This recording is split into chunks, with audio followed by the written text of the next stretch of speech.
Halo semuanya, apa kabarnya nih? Semoga semuanya dalam keadaan sehat dan baik ya. Baiklah, sebelum memulai video pembelajaran ini, alangkah baiknya kita berdoa terlebih dahulu. Berdoa dimulai. Berdoa selesai. Baik anak-anak, kita absensi terlebih dahulu. Siapa yang tidak hadir? Hadir semua, alhamdulillah. Baik, kita langsung masuk ke pembelajarannya. Nah, sebelum masuk ke video pembelajaran, di sini ibu mau nanya nih sama kalian. Kalian sering ikut ibu kalian ke pasar nggak? Sering. Nah, di sana ibu kalian beli apa aja sih anak-anak? Bener, pastinya beli cabai, bawang, dan kebutuhan lainnya. Itu yang dinamakan dengan jual beli. Ada penjual dan ada pembeli. Nah, adapun materi kita yang akan kita pelajari pada kesempatan kali ini yaitu jual beli sebagai salah satu cara pemenuhan kebutuhan.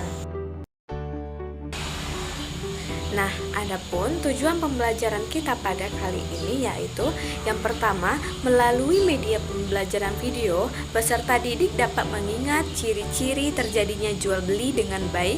Yang kedua, melalui pengamatan video, peserta didik dapat memahami aktivitas ekonomi yang terjadi pada kegiatan jual beli dengan baik. Dan yang ketiga itu, ada melalui media pembelajaran video, peserta didik dapat menganalisis peran produsen, distributor, dan konsumen dalam alur kegiatan jual beli. Nah, adapun model pembelajaran yang kita gunakan pada kali ini yaitu model pembelajaran PBL atau yang disebut dengan Problem Based Learning. Sebelum memasuki pembelajarannya, di sini Ibu ada ice breaking nih untuk kalian. Tolong diikuti ya. Semoga pembelajarannya lebih semangat.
Itu ada jual beli. Jual beli itu adalah kegiatan menjual dan membeli barang atau jasa. Kegiatan jual beli bisa terjadi jika memenuhi beberapa syarat, yaitu yang pertama tentunya ada penjual, ada pembeli, ada barang atau jasa yang dijual, dan yang keempat ada alat tukar atau uang yang sering kita gunakan dalam kehidupan sehari-hari. Nah, jual beli itu bisa dilakukan jika memenuhi 4 syarat tadi. Jual beli itu berlangsung untuk memenuhi kebutuhan, misalnya kebutuhan makan, pakaian, tempat tinggal, dan lain sebagainya. Agar kebutuhan manusia tersebut dapat dipenuhi, maka kita harus melakukan jual beli. Walaupun seperti makanan itu seperti cabai, beras, dan lain sebagainya itu bisa kita tanam sendiri. Namun adanya kegiatan jual beli itu akan mempermudah masyarakat dalam memenuhi kebutuhannya dalam kehidupan sehari-hari. Nah, kita masuk ke materi selanjutnya, yaitu terdapat tempat-tempat kegiatan jual beli di sekitar rumah kita. Di antaranya yaitu yang pertama ada warung. Siapa nih yang rumahnya ada warung di sebelahnya?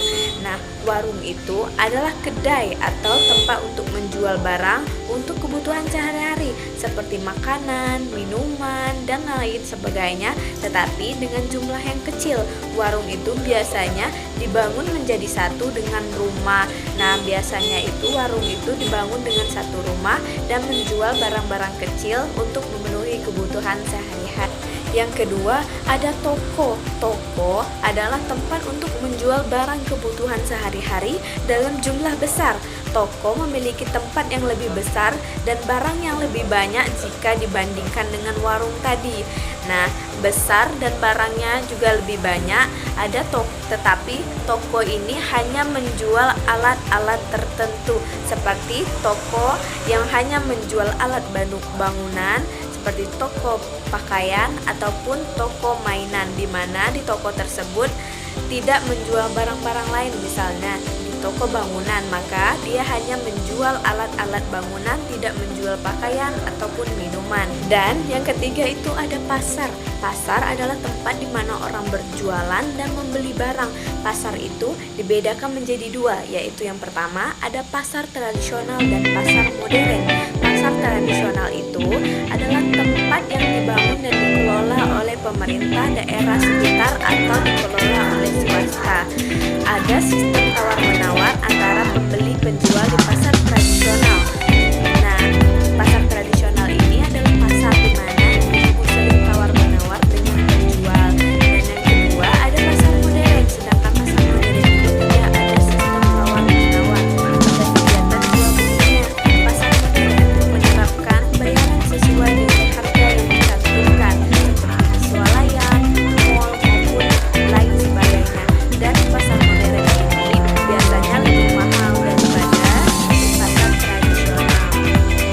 Kita lanjut ke materi selanjutnya. Adapun kegiatan ekonomi dapat dibedakan menjadi 3 macam, yaitu produksi, distribusi, dan konsumsi.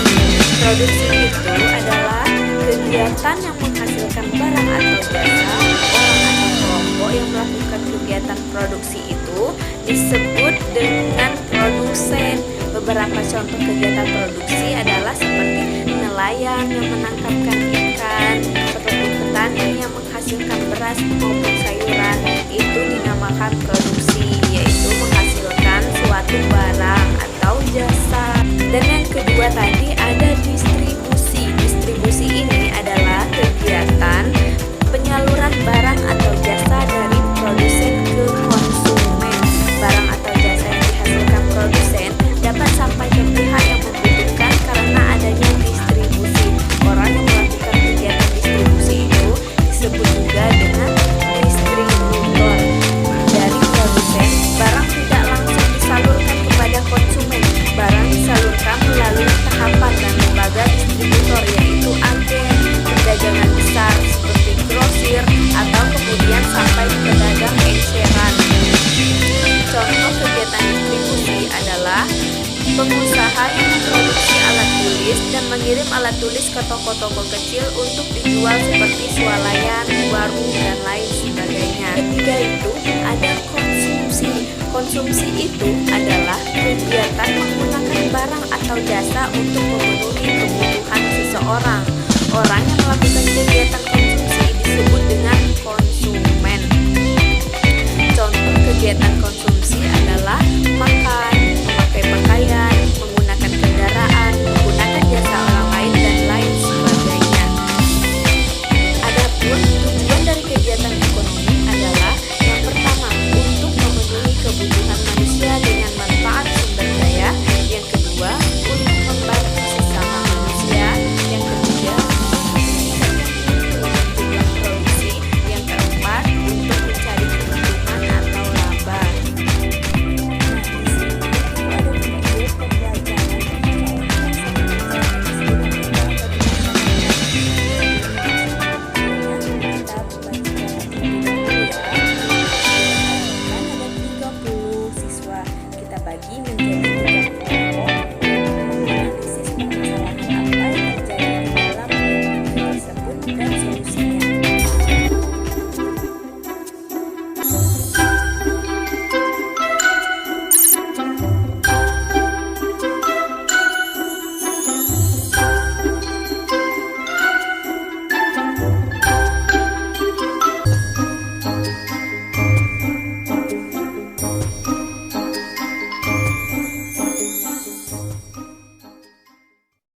Mari Bu, beli ikan, udang.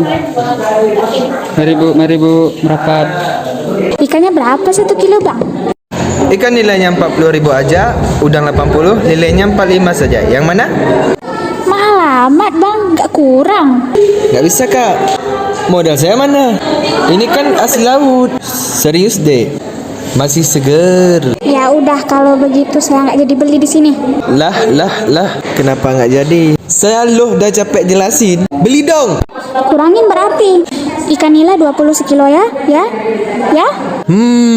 Tambahin 8.000 lagi lah. Nggak balik modal saya nih. Ya udah, oke, 1 kilo ya. Nah, gitu dong. Oke Kak, sip. Bungkus. Baik, di sini siapa yang akan mempresentasikan hasil diskusi kelompoknya? Dari kelompok 1, 2, atau 3? Kelompok 1. Ya benar, kita beri aplaus dulu untuk kelompok 1. Jawaban dari kelompok 1 itu tadi sudah benar ya. Itulah tadi materi kita pada kesempatan kali ini, yaitu tentang jual beli sebagai salah satu cara pemenuhan kebutuhan. Adapun kesimpulan yang dapat kita ambil yaitu jual beli adalah kegiatan menjual dan membeli barang atau jasa. Kegiatan jual beli bisa terjadi jika memenuhi beberapa syarat. Di antaranya yaitu yang pertama, ada penjual, ada pembeli barang atau jasa yang dijual, dan ada alat tukar uang sejumlah harga barang atau jasa yang ingin dibeli. Nah, kegiatan jual beli berlangsung untuk memenuhi kebutuhan, misalnya kebutuhan makan, pakaian, tempat tinggal, dan lain sebagainya. Agar kebutuhan manusia tersebut terpenuhi, maka manusia itu harus melakukan kegiatan jual beli. Adapun tempat kegiatan jual beli yang ada di sekitar kita itu diantaranya yang pertama ada warung. Warung itu adalah kedai kecil yang menjual kebutuhan sehari-hari. Yang kedua ada toko. Toko adalah tempat yang menjual kebutuhan sehari-hari, tetapi ukurannya biasanya lebih besar daripada warung. Dan yang ketiga ada pasar. Pasar ini dibagi menjadi dua, yaitu ada pasar tradisional dan pasar modern. Nah, kalau pasar tradisional ini adalah pasar yang biasanya tempat ibu-ibu sering tawar-menawar, yang sering menjual cabai dan lain sebagainya di sekitar pinggir jalan atau di tempat tertentu yang dikelola oleh pemerintah setempat atau swasta. Dan yang kedua itu ada pasar modern. Pasar modern ini tidak bisa kita tawar-menawar karena biasanya itu sudah pas dan sudah dicantumkan. Dan biasanya harga di pasar modern itu lebih mahal daripada harga di pasar tradisional. Namun harga tersebut juga sebanding dengan mutu barang yang bagus. Dan kegiatan ekonomi itu terbagi menjadi 3, yaitu yang pertama ada produksi, distribusi, dan konsumsi. Adapun tujuan dari kegiatan ekonomi adalah yang pertama untuk memenuhi kebutuhan manusia dengan memanfaatkan sumber daya, yang kedua untuk membantu sesama manusia, yang ketiga meningkatkan mutu dan jumlah produksi, dan yang keempat mencari keuntungan atau laba. Itulah tadi video pembelajaran kita pada kesempatan